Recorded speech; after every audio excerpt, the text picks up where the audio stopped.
Bonjour les filles, bonjour tout le monde. On va parler de la perte de poids, mais la perte de poids liée au stress et au manque de sommeil. J'attends quelques secondes que vous vous connectiez. Donc hier, on a vu dans un live pourquoi le manque de sommeil et le stress pouvaient nous empêcher de maigrir. Et aujourd'hui, on va voir les solutions. Bonjour tout le monde, bonjour Sandrine. Ça me fait super plaisir que vous étiez là hier et que vous êtes là aujourd'hui. Ça va bien, merci Andro. J'espère que vous allez bien aussi. J'ai une super énergie aujourd'hui parce que j'ai des patientes ce matin qui avaient de super bons résultats, de super belles évolutions. Et qui sont trop contentes du programme et du coup forcément elles dégagent des ondes positives, je reçois les ondes positives et du coup je suis pleine d'énergie. Allez, on rentre dans le vif du sujet, on va parler donc des solutions pour éviter que le sommeil et le stress interfèrent avec la perte de poids. De ce côté-là, je suis sur Facebook, ici je suis sur Insta. Donc si je vous regarde pas forcément, c'est juste que je regarde l'autre réseau social. Voilà. Alors, tout d'abord, ça va être la base de tout, c'est une meilleure hygiène de vie et un changement des comportements alimentaires. Oui, mais quoi et comment? Je vais vous dire tout ça. Donc, par rapport au stress, il faut vraiment que vous développiez des buts et des priorités. Par exemple, ça peut être de pratiquer une méthode de relaxation. Il y en a plein, La respiration abdominale, la sophrologie, le yoga. L'important, c'est que vous retrouviez dans cette pratique et que vous fassiez quelque chose qui corresponde à votre personnalité, à vos besoins. Ça sert à rien de faire du yoga si quand vous faites du yoga, vous vous ennuyez tellement que vous avez envie de dormir. Vraiment, il faut trouver ce qui vous convient à vous. Mais c'est vrai que l'avantage de la relaxation, c'est vraiment d'aider à se détendre et ça va améliorer aussi votre humeur. Donc au-delà du stress et de la perte de poids, il y a aussi juste l'humeur. C'est quand même un bien-être au quotidien. Après, il y a la méditation dans le même thème. C'est juste génial au matin, quand vous vous levez, sans vous précipiter vers vos emails, de prendre 5 minutes pour vous, juste 5 minutes. Vous fermez les yeux, vous vous concentrez sur votre respiration, sur les sons qui vous entourent. C'est ça c'est la pleine conscience et ça va vous aider à vous détendre, à bien démarrer votre journée. Ça prend 5 minutes, vous écoutez ce qui se passe autour, votre respiration, 5 minutes, et ça va vous faire un bien fou. Je vous conseille d'essayer, d'ailleurs vous me direz si vous avez essayé. Une autre idée d'amélioration du stress, c'est l'exercice physique. Encore une fois, il faut que ce soit en adéquation avec votre poids, avec votre santé physique, la danse, la musculation, la marche, peu importe, mais il faut pratiquer une activité physique qui vous correspond et de manière régulière. Idéalement au moins une fois par semaine. L'activité physique, ça permet de canaliser l'adrénaline libérée, de libérer de la sérotonine et des endorphines, et ça contribue à un sentiment de bien-être. Ça va donc aller contre toutes les hormones qui se dégagent. Quand je vous ai dit ça, quand je vous ai dit donc hier, pour ceux qui étaient là hier, sinon le replay il est disponible. Quand je vous ai dit que ces hormones, la ghrelin, l'adrénaline, etc., ça pouvait faire prendre du poids, là on va dégager d'autres hormones qui vont aller à contre-courant de celles qui allaient vous bloquer votre perte de poids. Donc faites une activité physique. Quand je dis activité physique, ça ne veut pas dire de courir un marathon et de transpirer Non, faites une activité physique qui vous correspond. Si c'est de la marche, parce que vous n'êtes pas du tout sportive et que vous pesez plus de 100 kg, ce sera très bien. Mais quelque chose qui vous correspond et que vous allez pouvoir faire au moins une fois par semaine. Pour aussi diminuer le stress et donc tout ce qui va engendrer une non-perte de poids liée au stress, le sommeil, c'est important. Parce que le manque de repos peut vous plonger dans un état de nervosité importante, et une bonne nuit de sommeil, c'est bénéfique pour la santé mentale. Donc, si vous êtes stressé mais que vous dormez bien, ça peut le faire. Donc pour ça, je vais vous donner aussi plein de conseils après quand on va parler du sommeil. Une autre astuce par rapport aux courses, c'est quand vous faites vos courses, réfléchissez à ce que vous mangerez le soir. Vous faites vos courses, réfléchissez à ce que vous allez manger pour avoir ce qu'il faut. Les bonnes habitudes. Alors, quelles sont les bonnes habitudes pour bien dormir? Je vais en parler juste après. Je vais vous en donner plein. Yes. Là, ça arrive après. Donc, quand vous êtes organisé pour vos courses, ça va vous aider ensuite pour bien manger, même si vous êtes stressé, parce qu'on a vu que le stress, ça pouvait engendrer une mauvaise alimentation. Une alimentation axée sur les sucres lents, donc les féculents, les céréales complets, les fruits, les légumes de saison. De toute manière, à chaque repas, vous devez avoir féculents et légumes, c'est vraiment la base. Après, les quantités, ça varie vraiment d'une personne à une autre. Mais il faut manger quelque chose qui vous rassasie. Il ne faut pas sortir de table en ayant faim. Mais on a vu que le stress, ça peut comme ça dérégler nos hormones qui nous donnent la sensation de satiété. Donc parfois, on ne peut pas s'y fier. Mais pendant ces moments de stress, vous pouvez ne pas vous y fier. Sachez que voilà, vous devez manger à peu près en telle quantité, vous mangez ça, mais vous mangez de manière qualitative pour ne pas avoir faim ensuite. Et si vous avez des fringales dans la journée, tournez-vous plutôt vers des aliments sains, typiquement un fruit. Il n'y a rien de mieux qu'un fruit cru, il n'y a pas plus sain, pas plus léger, c'est top. Ensuite, il y a quelque chose d'important aussi au niveau de l'alimentation, c'est l'apport en oméga 3. Oméga 3, c'est des bonnes graisses, comme on dit. Ça va être le poisson, par exemple, le poisson gras, l'avocat. Il faut aussi penser aux protéines pour être rassasié. De préférence, les viandes maigres, les protéines végétales aussi, qui sont super intéressantes. Pour vraiment être calé et avoir moins envie de grignoter et manger qualitativement malgré le stress. Donc ça, vous pensez-y quand vous faites vos courses pour que vous ayez dans vos armoires de quoi vous faire des assiettes avec des légumes, des féculents, des protéines. Ensuite, il y a autre chose, c'est de prendre votre temps pour manger. Donc manger assis, mâchez bien. Il y a la technique de poser ses couverts entre chaque bouchée. Il faut vraiment avoir le temps. Mais ça permet quand même d'activer les réflexes pour avoir la sensation de satiété. Si vous mangez vite, vous allez avoir la sensation de satiété alors que vous l'auriez peut-être eu avant.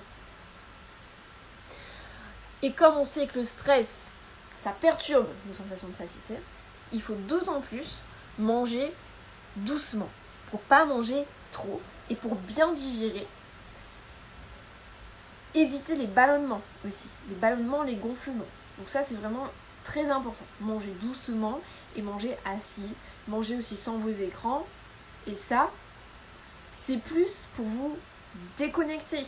Si vous travaillez tout le temps sur votre ordinateur, que pendant que vous mangez, vous êtes soit sur l'ordi, soit sur le téléphone, vous n'allez pas vraiment prendre une pause qui va vous permettre de déconnecter. Et ça, avec le télétravail, généralement, on se fait piéger. Donc, faites-moi la promesse de ne pas manger devant vos écrans. Quand vous mangez, c'est la pause. Comme ça, vous vous concentrez sur ce que vous mangez, vous augmentez votre sensation de satiété, vous faites une vraie pause, ça va vous détendre, bref, tout bénef. Autre chose, parfois, le niveau de stress, il est trop intense, il est trop long et trop intense. Il faut accepter, dans ce cas-là, de vous faire aider par une psychologue, par exemple, par tout ce que vous voulez en fait, mais allez voir un professionnel de santé qualifié.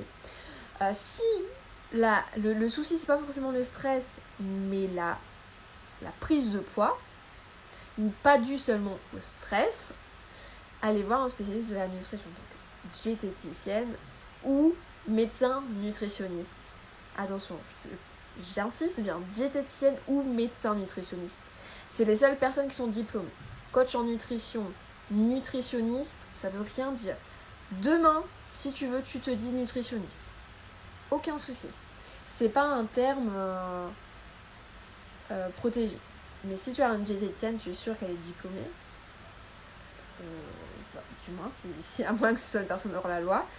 Et médecin nutritionniste, c'est un médecin généraliste qui a fait une formation supplémentaire côté nutrition pour avoir cette spécialité. Je continue dans mes conseils. On va choisir aussi des bons aliments pour rester zen. Je vous ai fait des posts il n'y a pas longtemps. Je vais un peu redire ce qu'il y a dans mes posts du coup. Parce que bon, une bonne alimentation, ça peut vous aider à développer votre tolérance face au stress. Parce qu'en fait, elle atténue les effets négatifs des tensions et réduit aussi les risques des maladies associées au stress. Merci Nutrition Mondiale, c'est gentil. Donc, par exemple, je vais un peu me répéter, mais c'est très important, ne mangez que des produits non transformés. Des fruits, des légumes, de la viande, du poisson, des graines, du riz complet, ça c'est des vrais aliments, des aliments non transformés. Vous préparez un repas composé d'aliments sains, des choses pas trop grasses, pas trop lourdes, parce qu'en plus quand on est stressé, on a bien sentiment cet effet de nœud à l'estomac qui nous empêche de bien digérer. Donc on va éviter des repas trop lourds, tout simplement pour une raison de confort. Et puis, bon, je dirais même que si le temps de préparation est forcément un petit peu plus long que si vous allez vous acheter un kebab, la satisfaction elle n'en sera que meilleure au final. Et puis franchement, cuire du riz, couper un concombre et faire revenir une escalope de dinde, ça prend 15 minutes. Le temps d'aller au kebab. Ensuite, évitez le sucre. Il y a certains aliments qui sont à éviter de toute évidence, même si on ne va jamais les interdire, il ne faut pas les bannir de votre vie, non, si ça arrive de temps en temps, il n'y a rien de grave. Mais toujours est-il que quand on mange du sucre, donc du vrai sucre, du sucre blanc, le taux de glycémie, il augmente brusquement. Il redescend tout aussi vite, mais il augmente brusquement. Et on a vu que le stress, il entraîne aussi des pics glycémiques parce qu'on en a besoin quand on est stressé, quand on est dans un moment où on est pressé, on est en danger, c'est normal, il y a un pic glycémique. Mais ce stress, il va aussi nous faire un pic glycémique. Le sucre va faire un pic glycémique qui va se rajouter au stress. Donc là, ça commence à faire beaucoup. Et ça peut rajouter aussi la mauvaise humeur. Donc on va vraiment éviter tout ce qui est sucre blanc, sucre industriel. Les glucides, le sucre c'est un glucide, mais les glucides contenus dans des fruits, ce sera du fructose, ce sera pas du glucose, ce sera plus riche en fibres. Donc, parce qu'on me dit souvent oui, mais un fruit c'est aussi du sucre. Oui, mais c'est pas le même sucre, c'est pas il y a aussi beaucoup de fibres, beaucoup de vitamines.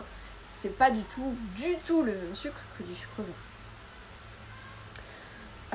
Et du coup, grâce à ces fibres de ce fruit, le pic glycémique sera beaucoup plus bas. En plus, vous allez mâcher beaucoup plus un fruit cru que du sucre. Ce qui donne aussi l'effet de satiété. Je vais revenir sur mon sujet, sinon on va y passer une heure. Une autre astuce qui est très intéressante, c'est de consommer des graines. Les graines, ça apporte à votre corps tout ce dont il a besoin.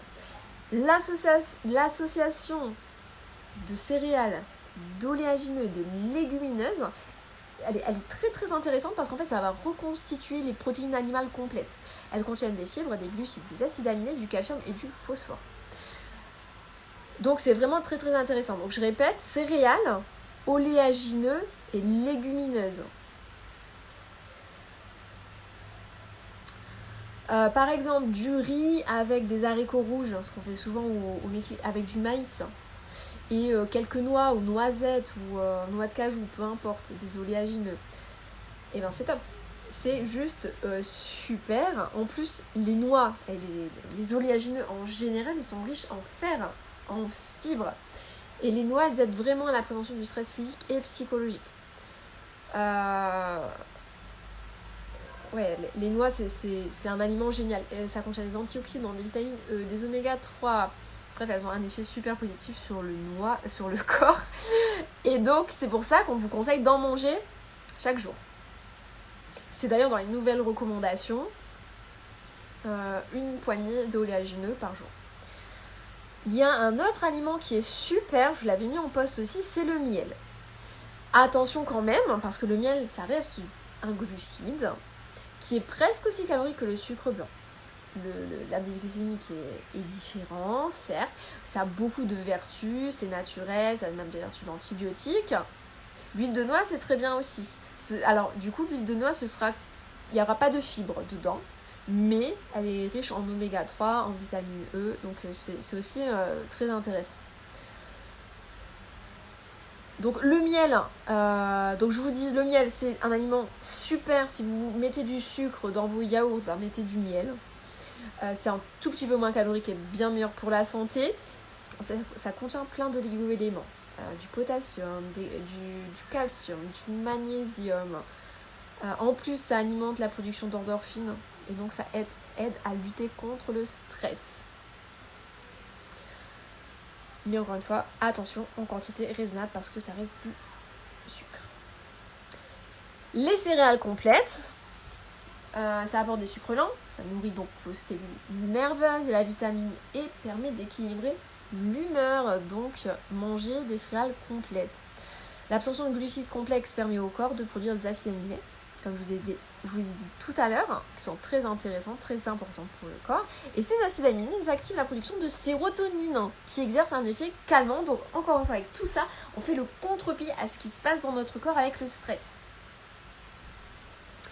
La banane, c'est un fruit parmi les fruits les plus caloriques, mais c'est peanuts par rapport à tout ce qu'elle apporte. En plus, vous avez dû remarquer, il y a des petites bananes et des énormes bananes.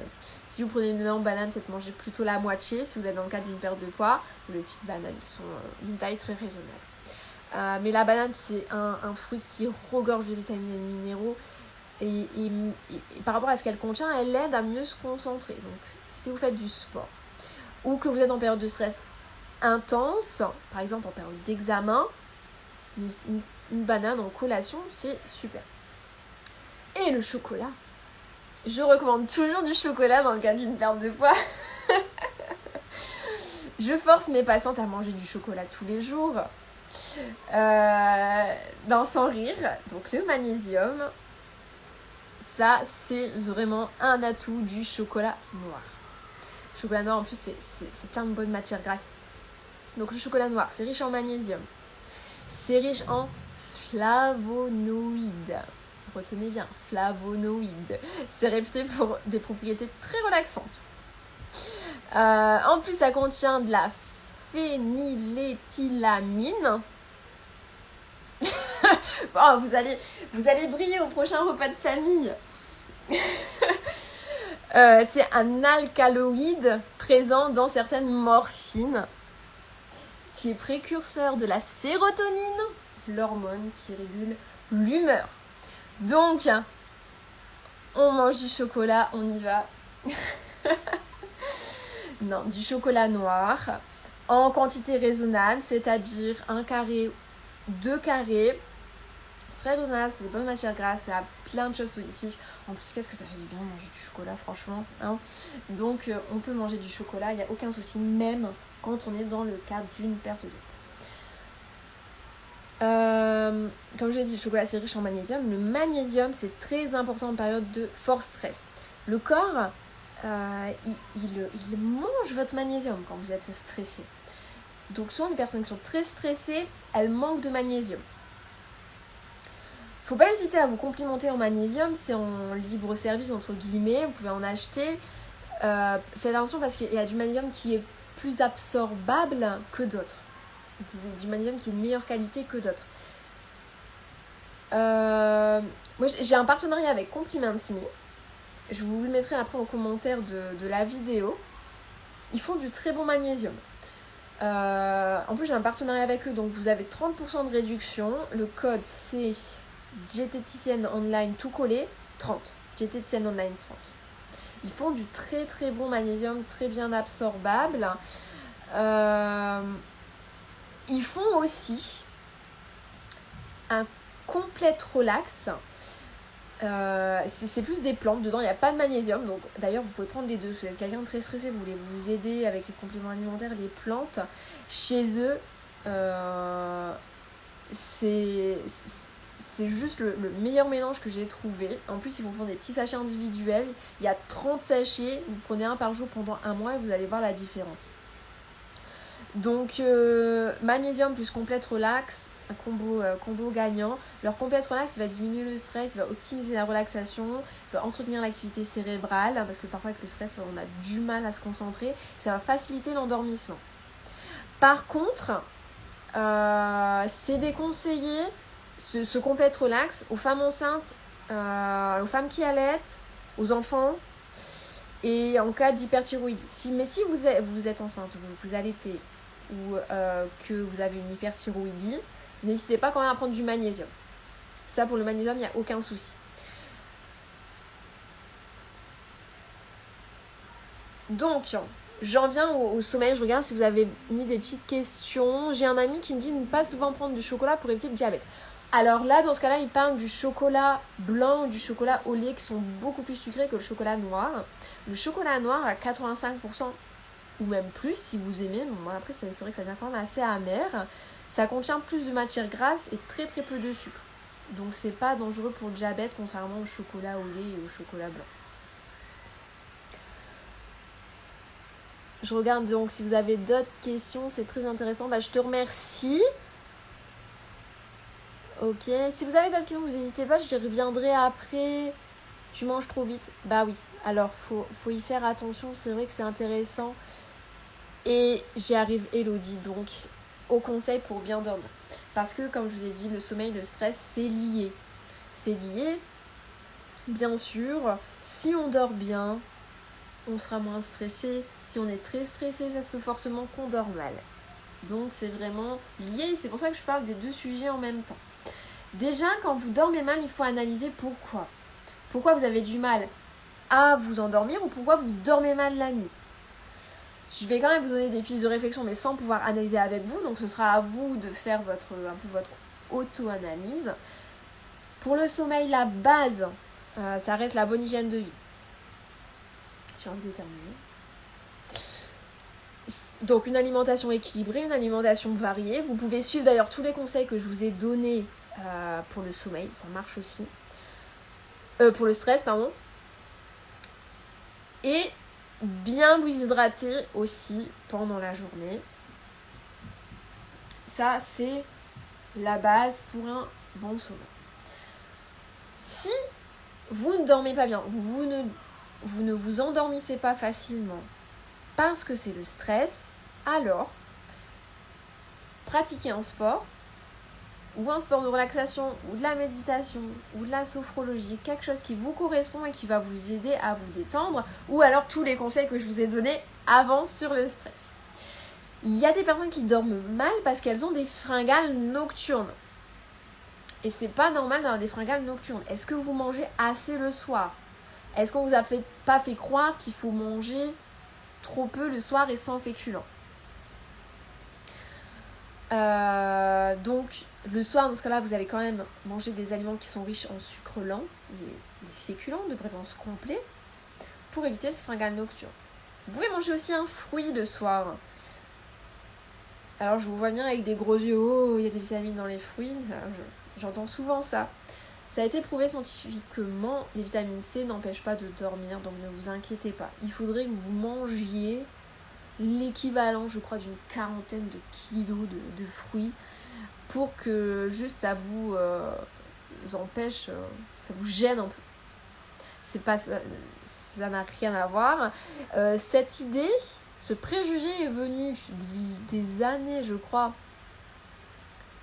60 ou 70 par là, où il y avait un médicament qui contenait de la vitamine C et ils ont marqué attention, ne surtout pas prendre le soir.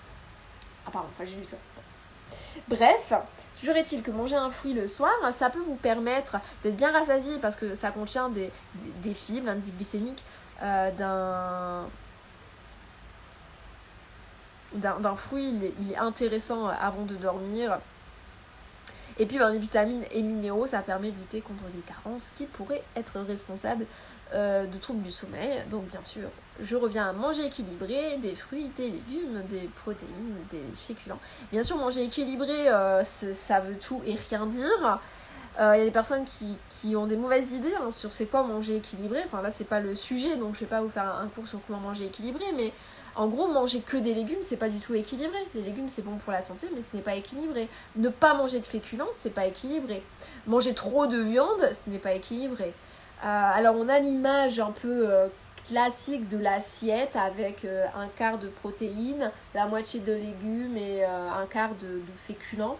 En moyenne, c'est ça. Et après, si on veut vraiment être précis, là, on fera des calculs parce que ça change d'une personne à une autre, que vous soyez un homme ou une femme, sportif de haut niveau ou pas sportif du tout, que vous travaillez, vous avez un travail assis ou très actif. Enfin, ça dépend d'un tas de choses. Et si vous voulez donc savoir ce que vous avez besoin pour manger équilibré, je vous conseille d'avoir tout simplement une diététicienne qui vous dira précisément ce que vous avez besoin et ce sera beaucoup plus efficace que de le faire vous-même et beaucoup plus précis, beaucoup mieux fait. Je continue. Donc toujours par rapport à l'alimentation et le sommeil, je vous ai dit, il ne faut pas manger trop peu et avoir des fringales nocturnes.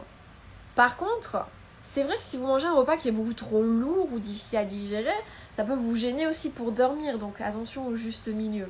Il y a des choses qui sont très difficiles à digérer, ce sera les graisses cuites, la peau des volailles, en plus ça c'est le pire pour la perte de poids, tout ce qui est aliments frits, ça ce sera une catastrophe pour la perte de poids et pour la bonne digestion.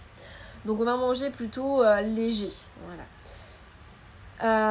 On va bien sûr éviter les stimulants, donc caféine, mais aussi la nicotine et l'alcool, qui sont des stimulants qui peuvent empêcher de dormir ou diminuer la qualité du sommeil. Et on va privilégier encore les aliments riches en magnésium, donc céréales complètes, chocolat noir, les noix, donc vous voyez nos meilleurs amis là, chocolat noir et noix, les amandes, et on va privilégier aussi les aliments riches en potassium, les bananes, les avocats, les haricots, les patates douces. D'ailleurs, je vais faire un post aussi où vous aurez plus de précision sur le potassium si vous voulez. Et encore une fois, par rapport au magnésium, n'hésitez pas à vous complémenter. Voilà, donc je mettrai mon petit code promo avec mon partenaire Compliment Me si vous voulez vous en servir. Vous avez 30%, donc franchement, ça vaut le coup. Surtout qu'ils sont de qualité. Donc, il faudra aussi inclure dans vos repas des aliments riches en tryptophane. Ça va être les œufs, les produits laitiers, le poisson, le riz complet. Vous voyez, le riz complet, il revient souvent comme aliment. Et riz complet, légumes secs. Légumes secs, légumineuses. Vous voyez, les légumineuses, elles reviennent aussi beaucoup. Donc finalement, le stress, le sommeil, les solutions, les aliments qui vont bien pour un bon sommeil et diminuer le stress ou du moins diminuer les effets que provoque le stress sur la non-perte de poids, on a la petite liste d'aliments qu'il faut. Il y a autre chose que je peux vous donner comme conseil, c'est de manger au moins 2 heures avant d'aller vous coucher. Parce que la digestion, ça peut entraîner une augmentation de la température corporelle et nuire au sommeil chez les personnes qui sont sensibles. Les personnes, ça ne leur fait rien du tout de manger avant d'aller au lit. Elles dorment bien quand même. Mais il y a des personnes qui sont plus sensibles. Donc si vous avez du mal à vous endormir, essayez. Essayez de manger 2 heures avant d'aller vous coucher pour voir si ce ne serait pas la digestion qui augmenterait trop votre température corporelle et qui vous empêche un peu de dormir. Et autre conseil que je peux vous donner, c'est de mettre en place un rituel. J'aime bien les rituels. Mes patientes, elles le savent. Un rituel de détente avant d'aller vous dormir. Un moment où avant d'aller vous dormir, vous allez éteindre les écrans, vous faire peut-être une infusion apaisante. On a plein en vente en grande surface, en pharmacie. Peut-être lire quelque chose, mais pas sur écran. Discuter avec votre chéri ou juste regarder par la fenêtre ou à ce moment-là faire un peu de méditation ou juste respirer. La cohérence cardiaque, super intéressant. Vous faire votre petit rituel à vous avant d'aller au lit. 5 minutes si vous ne pouvez pas faire plus, 10 minutes ou 20 minutes, et vous allez peut-être prendre goût et vous le faire pendant 1 heure. En tout cas, vous me direz si vous mettez des choses en place. Y a la mélatonine aussi, si vous avez vraiment des difficultés à vous endormir et quand vous vous réveillez, vous êtes très fatigué. Vous pouvez essayer la mélatonine, mais ça, c'est pas à utiliser de manière prolongée. Si vous avez vraiment des problèmes pour vous endormir, après c'est un spécialiste qu'il faut aller voir. Là, je vous donne que des conseils en espérant que ça vous permet vraiment que ça aille mieux. Mais je ne suis pas une spécialiste du sommeil. Donc n'hésitez pas, si vous avez de trop gros problèmes de sommeil, à consulter aussi un spécialiste du sommeil. Donc la mélatonine, ça va faciliter l'endormissement. Ça va diminuer la sensation de fatigue au réveil. Ça va lutter contre les effets du décalage horaire si vous êtes fatigué parce que vous voyagez beaucoup. Ça va vous aider, par contre, pas si vous êtes enceinte. Et le CB, c'est quoi le CB ? Est-ce que les bananes aident pour les crampes ? Oui, c'est riche en magnésium, en potassium. Effectivement, c'est un bon aliment pour éviter les crampes.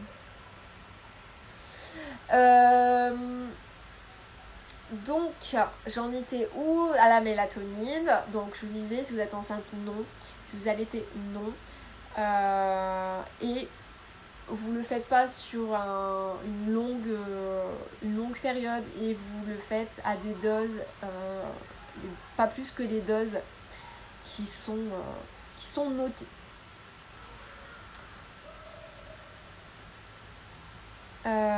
Comme je vous en parlais tout à l'heure, d'ailleurs il y a le Complete Relax de chez Compliment Me qui est super intéressant. Il peut là aussi vous aider pour le sommeil. Je vous ai dit le magnésium. La mélatonine, ils en font aussi chez Compliment Me. Il y a l'homéopathie aussi. Je sais que j'ai quelques patientes qui ont des bons résultats avec homéopathie plus magnésium. Et ça leur a permis vraiment d'avoir des nuits beaucoup plus récupératrices. Donc voilà, vous avez vu, il y a toujours des solutions. Il y a des solutions pour chacune. C'est-à-dire que tout ce que je vous ai dit là, tout ne vous conviendra peut-être pas, certainement pas, mais en tout cas, il y a peut-être 2-3 choses que vous avez entendues que vous vous êtes dit, ah ok, ça je peux le mettre en place. Essayez. Il y a une solution qui va marcher pour vous, c'est sûr. C'est pas forcément la solution qui va marcher pour votre meilleure copine. Donc ne vous comparez pas. Écoutez-vous. Si vous avez besoin, n'hésitez pas à aller voir un professionnel de santé pour vous faire aider, accompagner dans son domaine de spécialité. Moi, je suis persuadée que quelqu'un qui fait tout n'est spécialisé en rien. Il peut être bon en rien. Si quelqu'un fait tout, il n'a pas un domaine spécifique, une spécialité, il est moins bon. Oui, la naturopathie, c'est vrai, il y a plein de plantes qui peuvent aussi aider. Dans le Complete Relax, que je vous dis, il y a des plantes. Après, naturopathie, du coup, c'est pas mon domaine. Mais effectivement, vous pouvez aller voir une naturopathe qui va aussi pouvoir vous donner de très, très nombreux conseils. C'est vrai. Je regarde s'il y a d'autres questions. Oui, donc, les professionnels, ça va vous éviter de faire n'importe quoi. Et de perdre votre temps aussi à essayer des solutions qui peut-être vous conviennent pas. Ah, j'ai une question, le CBD, oui, le CBD. Alors le CBD, c'est présent dans le cannabis. C'est une constituant du cannabis et effectivement, c'est connu pour aider à se à se détendre. J'avoue que j'ai pas d'expérience avec ça, donc je vais pas vous dire n'importe quoi. Il faut que je me renseigne. Mais ouais, je sais que c'est un extrait de composant du cannabis. Et que ça aide à se détendre. Après, voilà, faut que je vous dise, j'ai pas de retour d'expérience. J'ai jamais testé personnellement et j'ai jamais connu quelqu'un qui l'a testé. Donc je sais pas. Ah, sur Facebook, il y a une question. Merci Charlotte.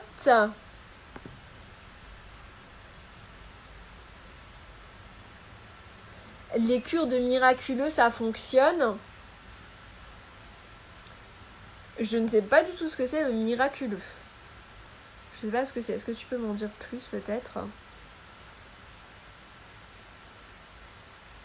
Bon, en tout cas, si tu veux, on en discute en MP pour pas bloquer tout le monde. Je vous remercie beaucoup. Vous avez été très nombreux à vous connecter. Ça m'a fait très plaisir. J'espère que ça vous a intéressé. J'espère que vous avez trouvé des solutions. Je vais venir après en message privé vous demander si vous avez eu des réponses à vos questions, parce que j'adore savoir ça, parce que c'est vrai que ça prend du temps à préparer tout ça. Donc ça me fait toujours plaisir d'avoir vos retours, et c'est très important aussi. C'est quand on peut boire le café pour dormir à l'heure? Moi je vous conseille de boire le café avant 16h. Après tout dépend de l'heure où vous allez au lit, hein. Mais généralement on dit qu'avant 16h c'est une bonne heure, mais à voir après à quelle heure vous vous couchez. Je vous remercie beaucoup les filles et les garçons. J'ai vu qu'il y avait des mecs aussi. Et je vous dis à la prochaine. Et je vous souhaite une très très bonne après-midi. Bye bye.